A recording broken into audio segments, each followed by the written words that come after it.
Hello, today we have episode 205 and we are now at the point of death of Jesus.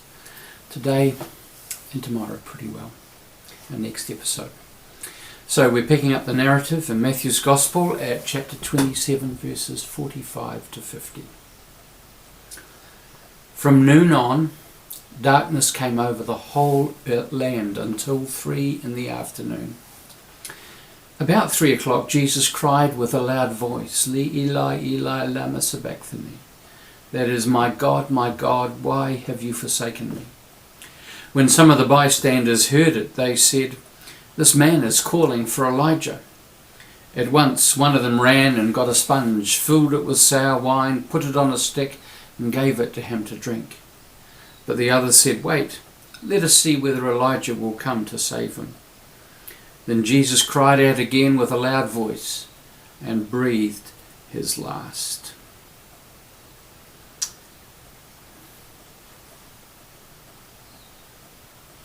There are 3 accounts of these moments. Matthew and Mark are virtually identical. Then there's John and there's Luke. When you add all three accounts, 4 accounts, but 3 accounts basically together, you get a complete and coherent picture. And today we're looking particularly at the words of the cross found in Matthew and Mark. It's about 3 o'clock.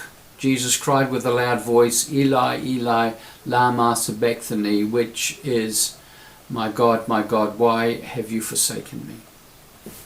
For Luke, Jesus called out with a loud voice, Father, into your hands I commit my spirit. When he'd said this, he breathed his last. For John, when he'd received the drink, Jesus said, It is finished. With that, he gave up his spirit. And each of them are adding something to the picture. Each gospel has its own emphasis. Each has something to say, and I could spend some time looking at the way that the whole narrative comes together. I'm not going to do that today. I'm simply going to focus on Matthew and Mark's words, that at this time, at about 3 o'clock in the afternoon, Jesus cries with this voice, my God, why have you forsaken me?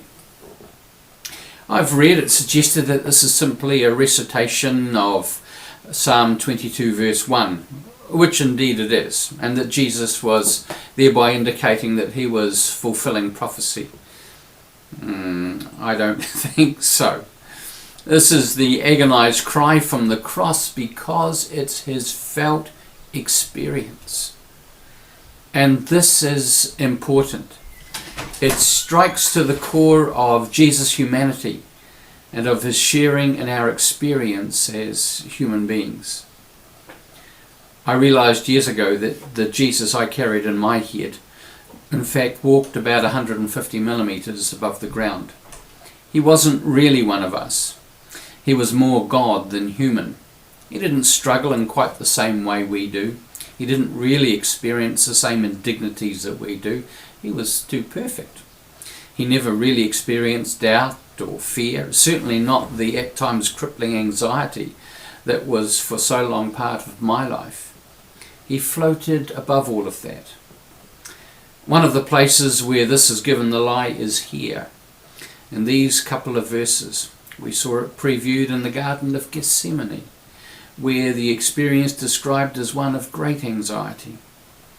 And here Jesus has the experience of abandonment, being bereft, totally alone, perhaps for the first time in his entire life.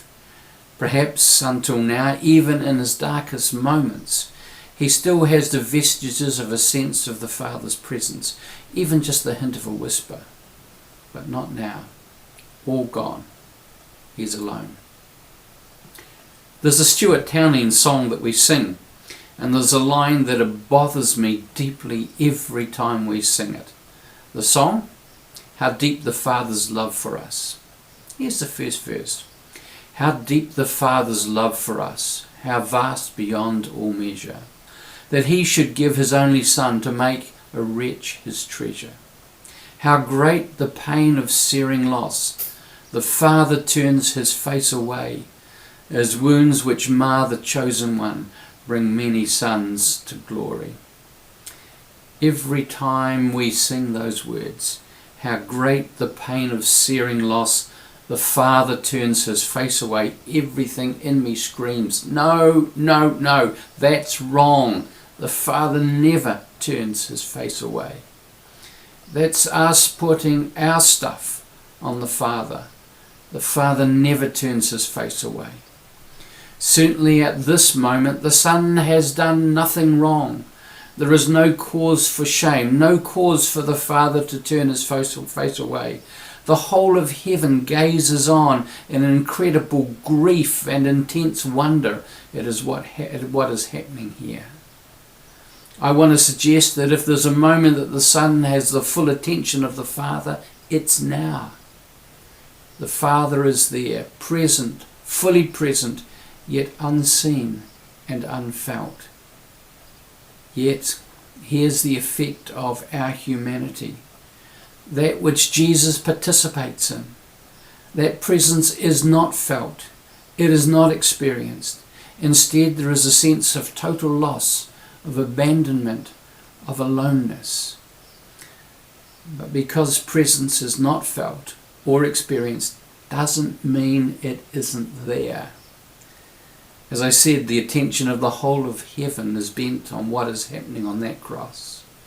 How could it not be? This is the creator and the sustainer of the universe that is hanging there. How could any drag their eyes away? And here is the mystery. It's not felt. It's not experienced. Yet we need to remember the repeated promise, I will never leave you nor forsake you, says the Lord. It doesn't mean that we won't sometimes feel like that's exactly what has happened. And so here, Jesus enters into the fullness of the human experience. The reality is that our feelings don't always tell us the truth. And the same is true for Jesus. God bless you.